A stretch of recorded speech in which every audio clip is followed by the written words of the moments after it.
Did you know that one of the world's most iconic fashion empires, Gucci, had its roots in a small hat shop in Florence? But this is not just a rags to riches story. It's a description woven with family disputes, legal battles, corporate conspiracy, and even assassination. Gucci is synonymous with luxury, opulence, and the epitome of high fashion. With a staggering valuation of $22.6 billion, it stands as a titan in fashion. But behind the glitz and glamour of its iconic double G logo lies a tumultuous history that could rival a Hollywood thriller's plot.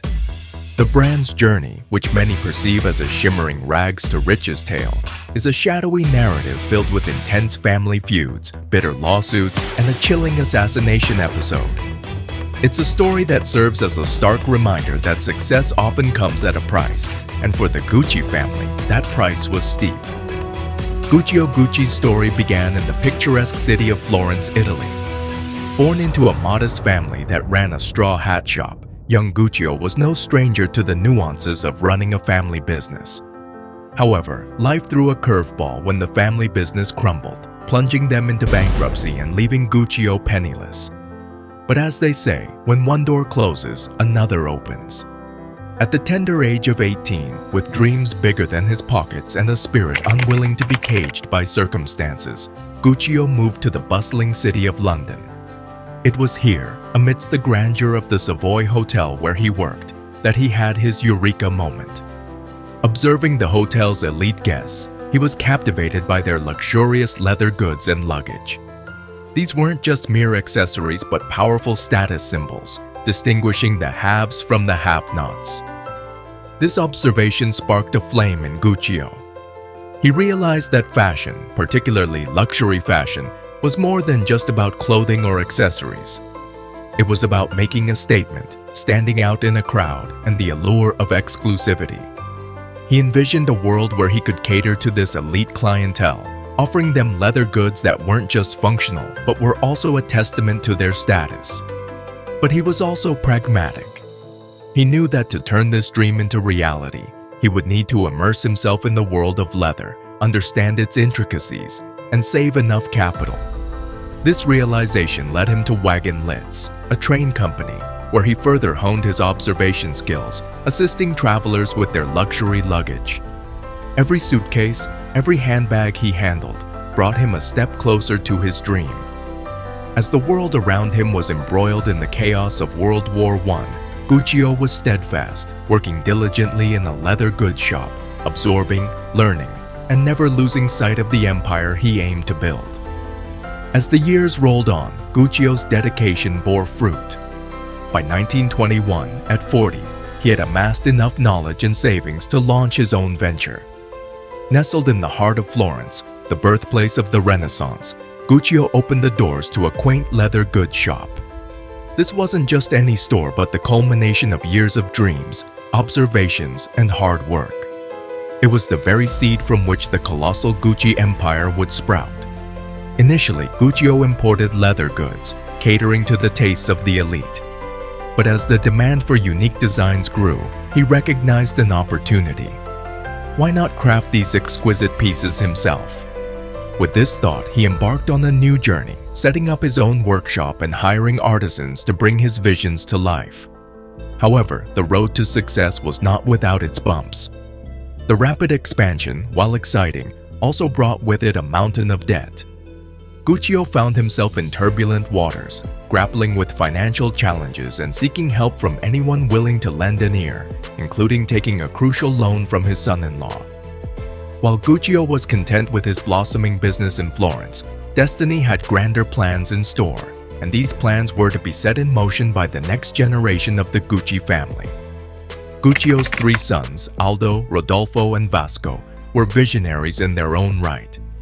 They had grown up watching their father's passion and had inherited his ambition.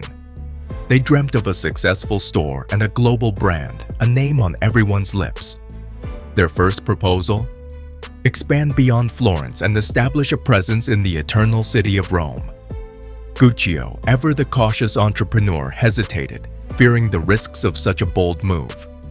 But the relentless enthusiasm and persuasion of his sons won him over.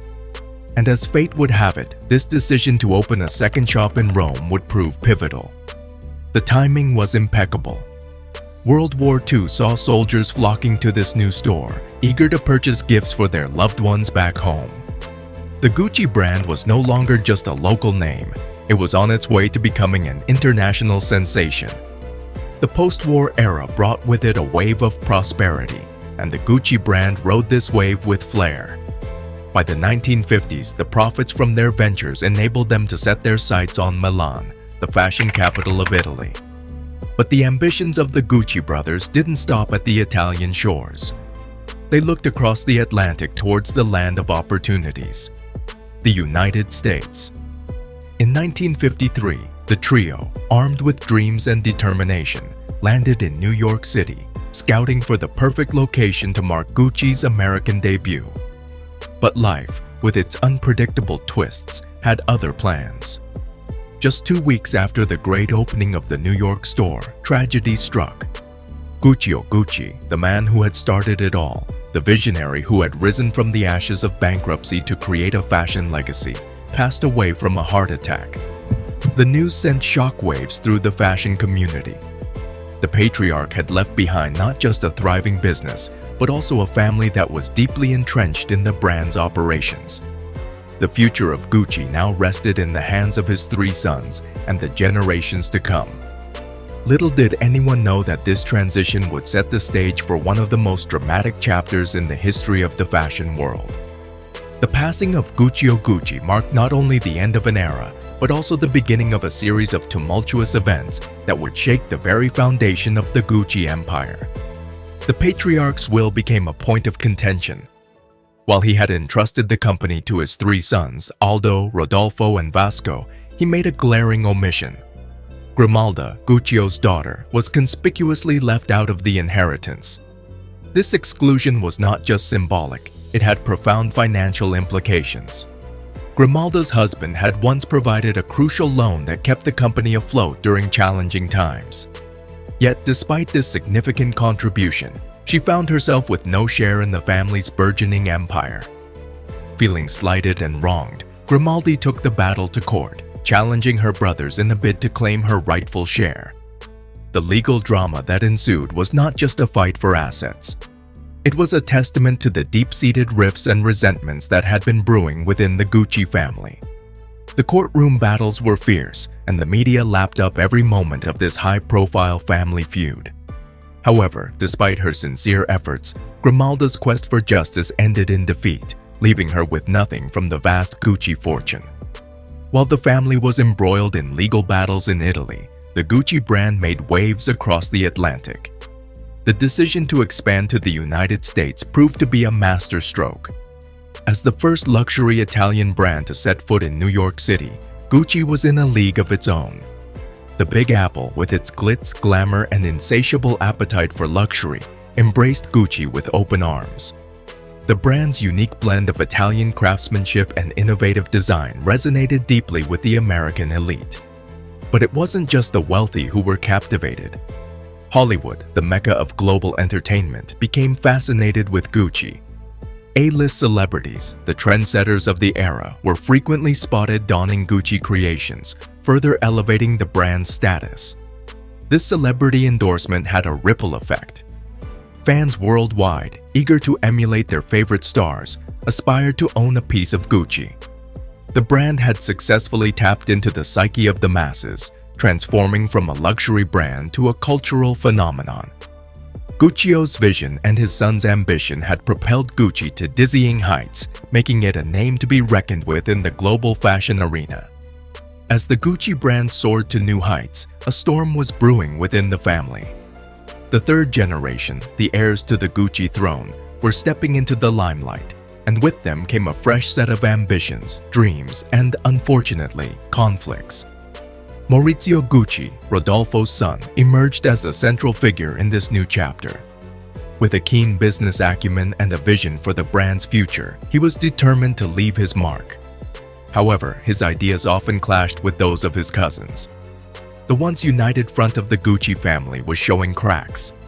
Disagreements over business strategies, brand direction, and control over the empire became commonplace. One of the most contentious issues was the brand's licensing. While licensing had brought in substantial revenue by making Gucci products available in department stores, Maurizio felt it diluted the brand's exclusivity. He envisioned a Gucci that was a beacon of luxury, accessible only to the crème de la crème.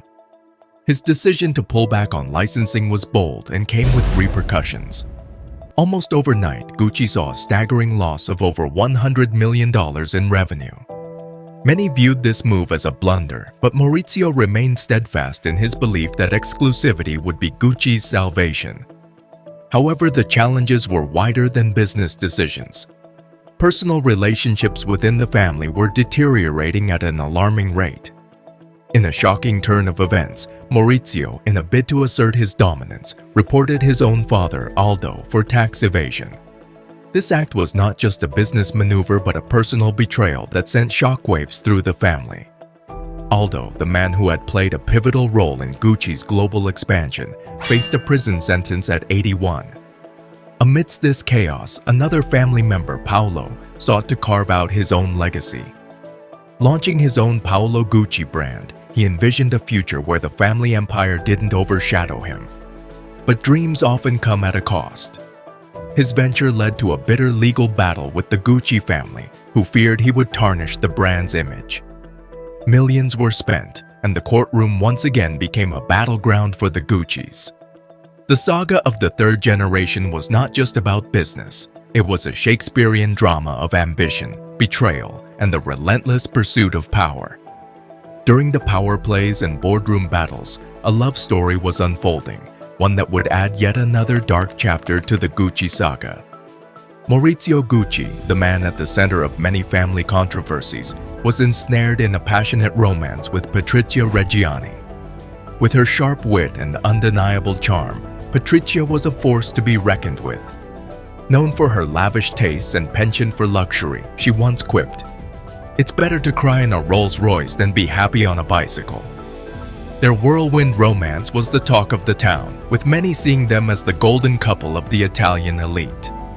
But beneath the surface, tensions were simmering. Maurizio's father, Rodolfo Gucci, was wary of Patrizia from the outset. He saw her not as a loving partner for his son, but as a social climber, with eyes set on the Gucci fortune. Despite these reservations, Maurizio was smitten, and the couple went on to have 2 daughters. However, as the years passed, the sheen of their love story began to fade. Behind closed doors, Patrizia's controlling nature became evident, and she often found herself at odds with other members of the Gucci clan.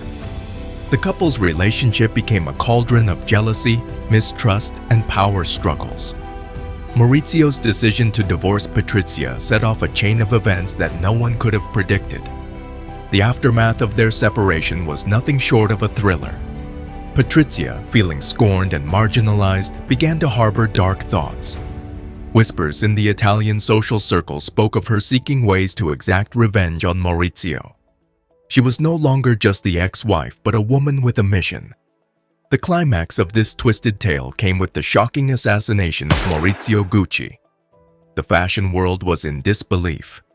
How could the heir to the Gucci empire meet such a tragic end? As investigations unfolded, all roads led back to Patrizia. The golden couple's love story had culminated in a chilling plot of betrayal. The Gucci legacy, already marred by family feuds, was now stained with kinship. In the wake of the turmoil, the Gucci name had been through the ringer, with its reputation hanging by a delicate thread. Once synonymous with unparalleled luxury, the brand was now equally associated with family betrayal and a sensational assassination that had gripped the world. However, as the saying goes, after a storm comes a calm. The Gucci empire, battered and bruised, was poised for a rebirth, a resurgence that would restore its former glory and propel it to even greater heights. Enter Tom Ford and Domenico De Sole. This dynamic duo, armed with a vision and an unyielding determination, took the reins of the beleaguered fashion house at a critical juncture. The fashion industry watched with bated breath as Ford and De Sole began rebuilding Gucci. It was a period of transformation, often referred to as the Tom Dom Bomb era, where the pair meticulously worked to turn the brand's fortunes around. Under their stewardship, Gucci experienced a renaissance. Sales skyrocketed, with revenues nearly doubling from $263 million to $500 million between 1995 and 1996 alone. This was no small feat.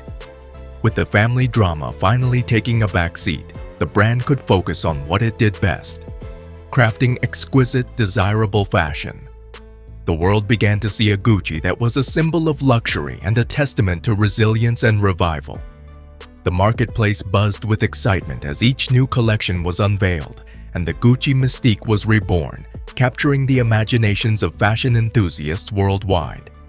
The public and the industry alike were enamored with the brand's phoenix-like rise from the ashes.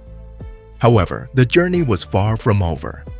The newfound success attracted the eyes of the industry's giants, including the formidable LVMH, led by the influential Bernard Arnault.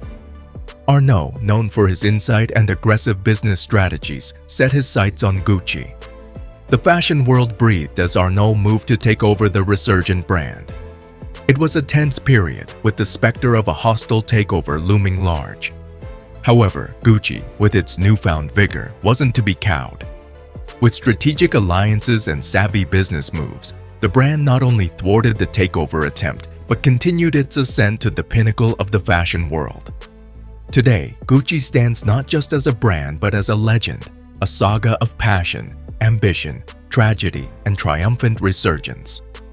Its tale is as captivating and intricate as the designs it crafts season after season. From the cobbled streets of Florence to the gleaming boutiques in fashion capitals around the globe, the House of Gucci continues to weave its spell, embodying a legacy that is, in every sense, timeless and spectacular. Through the highs of unparalleled success and the lows of heartbreaking tragedy, the House of Gucci stands tall, not just as a beacon of luxury and fashion, but also as a symbol of resilience and revival. Each stitch, each design, and each collection tells a story, echoing the whispers of the past while boldly stepping into the future. As you put on the beautiful creations from Gucci, know that you are not just wearing a piece of fashion.